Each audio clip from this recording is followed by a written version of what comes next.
आज की क्लास का टॉपिक है position and role of governor. राज्यपाल की स्थिति और भूमिका, राज्यपाल पद की स्थिति और भूमिका, रोल। अब तक हमने पढ़ा है गवर्नर का जो जनरल परिचय है कि जनरल कॉन्स्टिट्यूशन में क्या लिखा हुआ है। फिर इसका जो नेक्स्ट आपने एस्पेक्ट पढ़ा वो पढ़ा powers and functions, functions and powers, powers and functions, शक्तियां एवं कार्य गवर्नर की।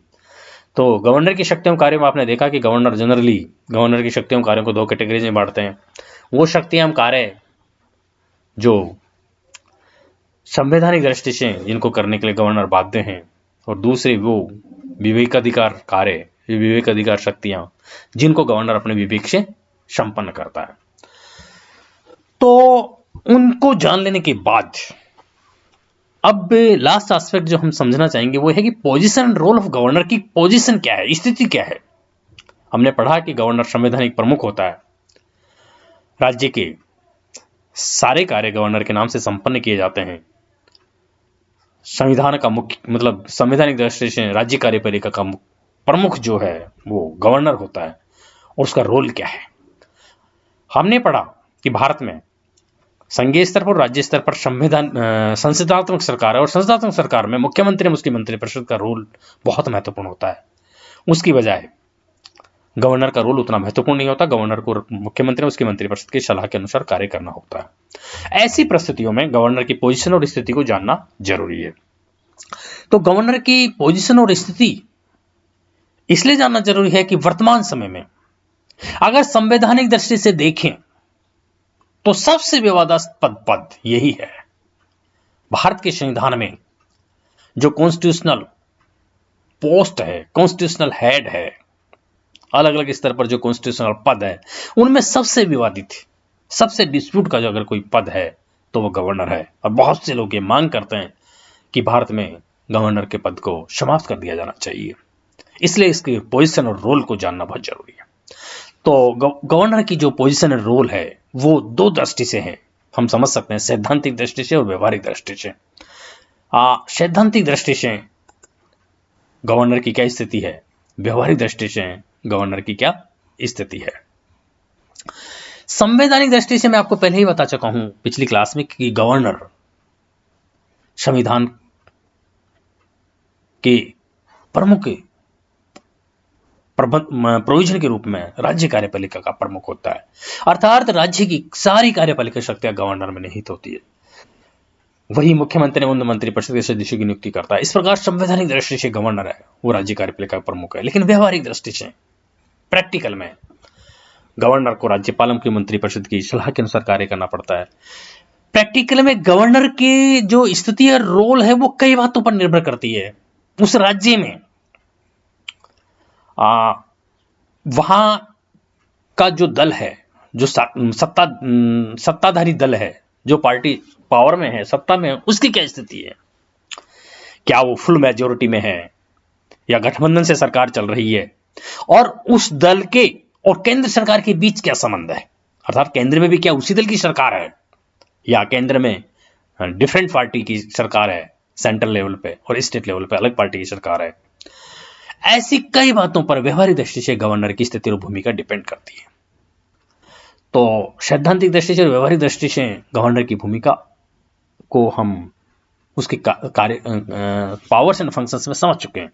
लेकिन डिटेल से उसकी स्थिति और भूमिका को जानने के लिए हमें जो है वो उसकी प्रमुख भूमिका को समझना जरूरी होगा। इस प्रकार गवर्नर की प्रमुख भूमिका को हम समझने के लिए हमें कई पॉइंट्स ध्यान में रखने पड़ेंगे। राज्यपाल की भूमिका, तो राज्यपाल की जो भूमिका है वो ये पॉइंट्स है राज्यपाल की भूमिका के, जिनको आपको पहले जो मैंने पढ़ाते टाइम भी बताया जा चुका है, इनको समझना है। तो राज्यपाल की जो भूमिका है मेन रूप से मैं ये कहना चाहूंगा कि जो उसकी रोल है वो कई बातों पर डिपेंड करता है, और ये जो 4 पॉइंट है वो आपको समझना है। देखो, इन बातों को जान लेने के साथ साथ आपको ये भी जानना जरूरी है कि विभिन्न विद्वानों ने गवर्नर की भूमिका के लिए क्या कहा है। आपको ये समझना जरूरी है कि विभिन्न विद्वानों ने गवर्नर की भूमिका के लिए क्या कहा है। देखो, मैं आपको यहाँ पर यह बताना चाहूंगा कि राज्यपाल व्यवहारिक रूप में राज्य के मुख्य कार्यपालिका की भूमिका का निर्वाह करता है। राष्ट्रपति शासन के दौरान तो वह राज्य का वास्तविक प्रशासक होता है, लेकिन सामान्य परिस्थिति में राज्यपाल प्रशासक का कार्य करता है। तो राज्यपाल है और मुख्यमंत्री के जो पारस्परिक संबंध है वो राज्यपाल की भूमिका को डिसाइड करते हैं। इसलिए विभिन्न विद्वान राज्यपाल की भूमिका के संबंध में अब तक विभिन्न बातें कहते रहे हैं। भारतीय शासन व्यवस्था और राज्य प्रशासन में राज्यपाल की सैद्धांतिक तथा व्यवहारिक स्थिति पर बहुत बहस होती रही है। कई क्वेश्चन उभर कर सामने आए हैं। क्या सचमुच राज्यपाल एक प्रभावी एवं शक्तिशाली पद है, या फिर वो राष्ट्रपति की भांति केवल रबड़ की मोहर है जो मंत्रिमंडल के परामर्श पर केवल अपनी सहमति प्रकट करता है? ऐसी बहुत सी बातों पर बहस होती रही है। वस्तुतः भारत का संविधान राष्ट्रपति और राज्यपाल दोनों को अपने अपने स्तर पर संवैधानिक मुखिया की पर्याप्त शक्तियां प्रदान करता है, सफिशिएंट पावर्स प्रदान करता है वो संवैधानिक प्रमुख की मुखिया के रूप में। यद्यपि ये दोनों पद सामान्य परिस्थितियों में निष्क्रिय दिखाई देते हैं, किंतु संवैधानिक संकट तथा विषम परिस्थितियों में इन पदों पर आसीन व्यक्ति की विवेक का परीक्षण होता है। वास्तविकता तो यह है कि बुद्धिमान तथा उत्तरदायित्वपूर्ण भावनाओं का व्यक्ति इन पदों को न केवल गरिमा प्रदान करता है, बल्कि लोकतंत्र की रक्षा एवं जनाकांक्षाओं की पूर्ति में निर्णायक भूमिका भी निभा सकता है। 1935 का जो भारत सरकार अधिनियम था उसके अंतर्गत राज्यपाल का पद वास्तविक शक्तियों से परिपूर्ण एक प्रभावी पद था। 1935 का जो अधिनियम आया 1909, 1919 और 1935, तीनों अधिनियमों के कुछ प्रावधानों को भारतीय संविधान में सम्मिलित किया गया और 1935 का अधिनियम की तो बहुत सी बातें भारतीय संविधान में सम्मिलित की गई है। तो भारत सरकार का जो अधिनियम था 1935 उसके अंतर्गत राज्यपाल का पद वास्तविक शक्तियों से परिपूर्ण एक प्रभावी पद था, किंतु नए संविधान में जो हमारा नया संविधान लागू हुआ 26 जनवरी 1950 को, उसमें यह अंशतः प्रतीकात्मक पद बना दिया गया। सरोजिनी नायडू ने देखो राज्यपाल की स्थिति के लिए क्या कहा, आपकी मुख्य कोटेशंस को याद रखनी है। सरोजिनी नायडू ने कहा था राज्यपाल की भूमिका के लिए कि राज्यपाल की स्थिति को सोने की पिंजरे में कैद एक चिड़िया के समान है। सरोजिनी नायडू ने बताया कि राज्यपाल की स्थिति सोने के पिंजरे में कैद एक चिड़िया के समान है। विजय लक्ष्मी पंडित ने कहा था इसे वेतन का आकर्षण मानते हुए कहा था कि इस पद में वास्तविक शक्तियां निहित नहीं है, वह केवल वेतन का अधिक होना ही आकर्षण है। ठीक है, तो राज्यपाल को राज्य में यह याद रखना कि सर्वाधिक वेतन मिलता है, भत्ते सुविधाएं प्राप्त होती है, राजभवन के रूप में विशाल भव्य आवास भी प्राप्त होता है जो विशिष्ट चुंबकीय आकर्षण से कम नहीं है। राज्यपाल को यह विशेष स्थिति प्राप्त है कि वह पद पर रहते हुए उसके विरुद्ध कोई आपराधिक कार्रवाई या गिरफ्तारी नहीं की जा सकती है। ये कुछ बातें हैं गवर्नर के बारे में। अब गवर्नर की भूमिका को हम इन 4 बिंदुओं के रूप में समझ सकते हैं: संवैधानिक अध्यक्ष के रूप में, केंद्र के प्रतिनिधि के रूप में और वास्तविक कार्यपालक के रूप में विवादित परिस्थितियों में भूमिका। संवैधानिक अध्यक्ष के रूप में आपको समझना है। बहुत से विधिवेत्ता, राजनेता तथा शिक्षाविद राज्यपाल को केवल एक संवैधानिक प्रमुख मानते हैं, क्योंकि संसदीय लोकतांत्रिक व्यवस्था में राष्ट्रपति एवं राज्यपाल की भूमिका नाम मात्र की कार्यपालिका के रूप में होती है। देखो बहुत से विद्वान है, बहुत से विधिवेत्ता है, बहुत से शिक्षाविद है, बहुत से संविधान के विशेषज्ञ जो राज्यपाल को संवैधानिक अध्यक्ष के रूप में मानते हैं, अर्थात राज्यपाल नाम मात्र की कार्यपालिका, नॉमिनल एग्जीक्यूटिव है केवल। तो ये विधिवेत्ता और ये शिक्षाविद और ये संविधान के विशेषज्ञ मानते कि राज्य को केवल संवैधानिक अध्यक्ष के रूप में थ्योरेटिकली ही शक्तियां दी गई है जो नाम मात्र की है, और उनकी उन शक्तियों का प्रयोग मुख्यमंत्री और उसकी मंत्रिपरिषद करेगी। इस प्रकार संवैधानिक अध्यक्ष के रूप में जो विद्वान राज्यपाल की भूमिका को बताते हैं उनमें है सरोजिनी नायडू और पट्टाभी सिद्धारमैया, विजय लक्ष्मी पंडित, श्री प्रकाश, ये जो लोग हैं ये इसको संवैधानिक प्रमुख के रूप में मानते हैं। मैंने आपको बता दिया सरोजिनी नायडू क्या कहती है। सरोजिनी नायडू से सोने के पिंजरे में कैद एक चिड़िया के समान, है ना। विजय लक्ष्मी पंडित ने क्या कहा है राज्यपाल के लिए, इसे वेतन का आकर्षण, बस केवल वेतन का आकर्षण है इस पद पर रहने वाले को, इस पद में वास्तविक शक्तियां निहित ही नहीं है, केवल वेतन का आकर्षण ही है। श्री प्रकाश ने क्या कहा राज्यपाल की भूमिका के लिए, श्री प्रकाश ने राज्यपाल की भूमिका मात्र निर्धारित शून्य स्थान पर हस्ताक्षर करने की बताई है, निर्धारित शून्य स्थान पर केवल सिग्नेचर करने की बताई है ना। ये लोग हैं वो इसको संवैधानिक प्रमुख के रूप में मानते हैं। क्योंकि राज्यपाल जनसाधारण द्वारा चुना हुआ व्यक्ति न होकर राष्ट्रपति द्वारा नामजद व्यक्ति होता है, मनोनीत होता है राष्ट्रपति द्वारा, राष्ट्रपति उन्हें नामित करता है तथा वह अपने अधिकांश कार्य राज्य के मंत्रिमंडल के परामर्श के अनुरूप करता है। ठीक है, इस प्रकार राज्यपाल केवल संवैधानिक अध्यक्ष है। जहां तक स्वविवेकीय शक्तियों के प्रयोग का प्रश्न है, जो मैंने आपको इसकी शक्तियों कार्य के टाइम दूसरा पार्ट बताया था, उनका अवसर दैनंदिन नहीं होता है, बल्कि विशेष परिस्थितियों में वह भी सीमित स्वतंत्रता के साथ होता है। अतः राज्यपाल की स्थिति संवैधानिक प्रमुख के रूप में सैद्धांतिक है। ये कुछ विद्वान इसकी भूमिका को बताते हैं, अर्थात राज्यपाल की भूमिका केवल संवैधानिक अध्यक्ष के रूप में है, क्योंकि जो अधिकांश कार्य उसको राज्य मंत्रिमंडल के परामर्श के अनुरूप करना पड़ता है। स्वविवेकीय शक्तियां हैं वो कभी कभी उसकी परिस्थिति उत्पन्न होती है और वो भी सीमित स्वतंत्रता के साथ होती है। इस प्रकार जो विद्वान है सरोजिनी नायडू, पटाभी सीतारमैया, विजय लक्ष्मी पंडित, श्री प्रकाश पंत, वो राज्यपाल को केवल संवैधानिक अध्यक्ष के रूप में मानते हैं। दूसरी इसकी भूमिका जो है वो है केंद्र के प्रतिनिधि के रूप में। पहली वाली भूमिका as a constitutional head, second as an agent of central government, as an agent of central government, केंद्र के प्रतिनिधि के रूप में।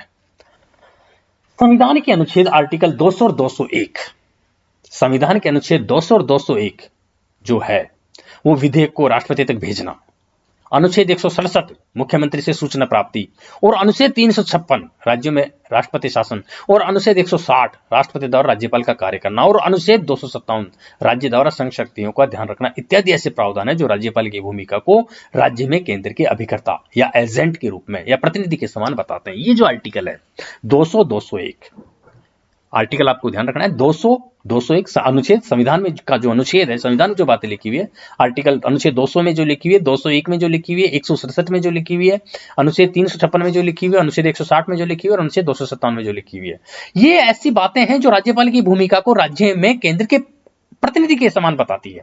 200 और 201 विधेयक वो क्या है, विधेयक को राष्ट्रपति तक भेजने वाला प्रोविजन है। 167 वो है जिसमें मुख्यमंत्री से सूचना प्राप्ति का अधिकार है गवर्नर को। 356 आर्टिकल 356 सर्वाधिक विवादित आर्टिकल है इंडिया के कॉन्स्टिट्यूशन में। अगर कोई इंडिया का कॉन्स्टिट्यूशन सर्वाधिक विवादित आर्टिकल है तो वो 356 है। राज्य में राष्ट्रपति शासन, राज्य में राष्ट्रपति शासन गवर्नर की सूचना के आधार पर, गवर्नर की रिपोर्ट के आधार पर राष्ट्रपति द्वारा लगाया जाता है, जो कि एक तरीके से आपातकाल है राज्य में।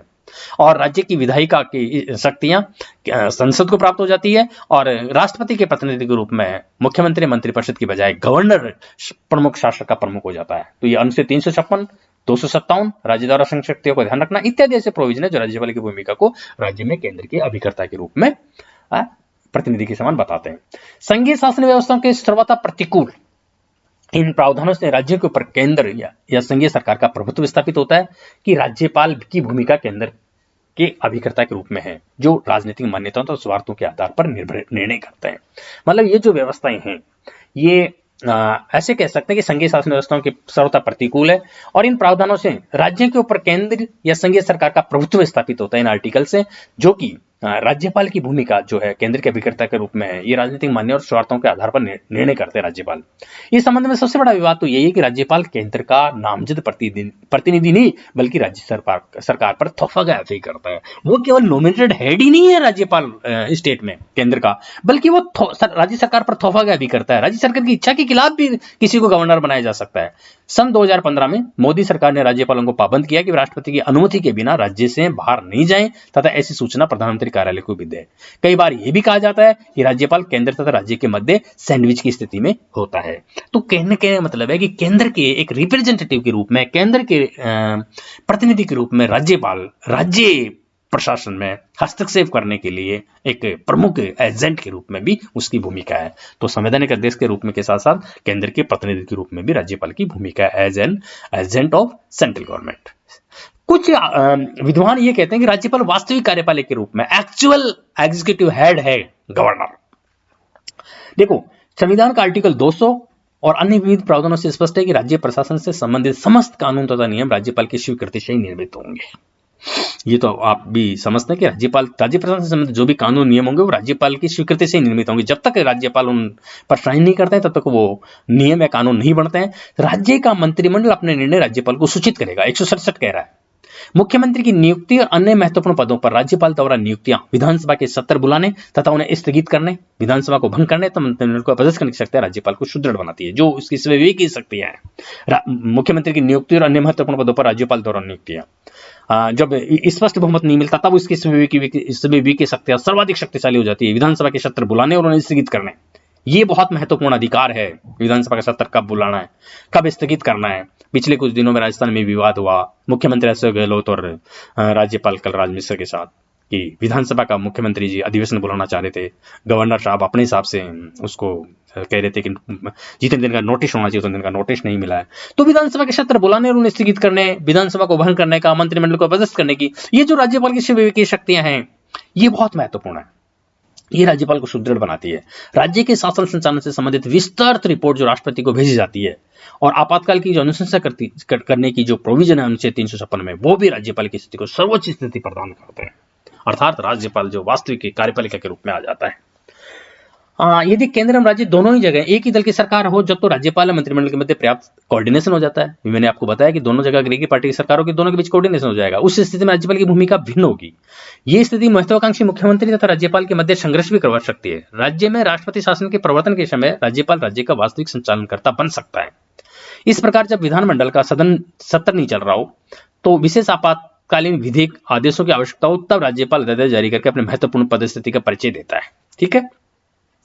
राज्यपाल की जो भूमिका है उस वक्त भी अति महत्वपूर्ण सिद्ध होती है जब चुनाव के पश्चात या राजनीतिक दलों में टूट के कारण किसी एक दल के पास सरकार बनाने तो स्पष्ट बहुमत नहीं होता है। ऐसी स्थिति में राज्यपाल द्वारा मुख्यमंत्री का चयन उसकी वास्तविक शक्तियों का परिचय देता है। जब कोई विधानसभा के जो चुनाव है स्पष्ट एक दल को बहुमत नहीं मिला या राजनीतिक दलों में गठबंधन टूट फूट हो गई तब राज्यपाल की स्थिति बहुत महत्वपूर्ण हो जाती है। तो उस स्थिति में राज्यपाल वास्तविक कार्यपालिका के रूप में होता है। और इन उदाहरणों के आधार पर कुछ विधिवेत्ता एवं शिक्षाविद कहते हैं कि राज्यपाल राज्य में वास्तविक कार्यपालिका के रूप में अपनी प्रमुख भूमिकाओं को निभाता है। और कुछ अलग बातें, विवादित परिस्थितियों में भूमिका, राज्यपाल से संबंधित कुछ विवादित मुद्दे हैं वो हम अगली क्लास में पढ़ेंगे, लेकिन कुछ विवादित परिस्थितियां हो जाती हैं उनमें राज्यपाल की भूमिका सर्वाधिक महत्वपूर्ण हो जाती है। कुछ ऐसी भूमिकाएं जैसे 1981 में महाराष्ट्र के मुख्यमंत्री ए.आर. अंतुले पर सीमेंट घोटाला का आरोप लगा जिसमें इंडियन एक्सप्रेस के अनुसार द्वारा कहा गया कि अंतुले ने कुछ बिल्डर्स को सीमेंट देने में अनियमितताएं बरती है। मतलब भ्रष्टाचार के इस विवादित मुद्दे में सिर्फ अंतुले को मतलब कहने का मतलब ये कि विभिन्न टाइम पर विभिन्न समयों पर कई सत्ताधीश या पद पर कार्यरत मुख्यमंत्रियों के खिलाफ कई आरोप लग जाते हैं। उन आरोपों के बाद उस मुख्यमंत्री को हटाना या न हटाना वो राज्यपाल उस टाइम अपने जो भूमिका निभाता है वो विवादित परिस्थितियों में वो उसकी भूमिका उसको महत्वपूर्ण बनाती है। कई बार ऐसा होता है कि किसी मुख्यमंत्री के खिलाफ सीबीआई जांच करना चाहती है, वारंट जारी कर दे, कुछ कर दे, तब गवर्नर जो रोल प्ले करता है वो बहुत महत्वपूर्ण है। मतलब इस प्रकार की परिस्थितियों में राज्यपाल की जो भूमिका है वो बहुत महत्वपूर्ण निर्णायक भी हो जाती है विवादित परिस्थितियों में।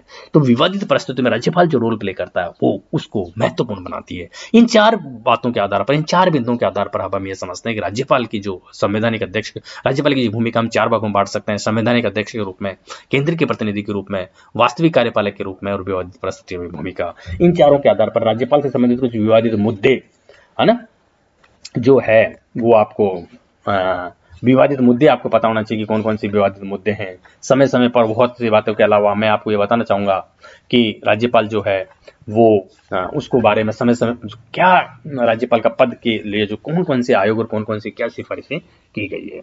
तो ये राज्यपाल के पद से संबंधित जो भूमिका है उससे संबंधित प्रमुख बातें हैं। और इसके लास्ट जो क्लास होगी उसमें इसकी विवादित मुद्दे हैं उन पर चर्चा होगी।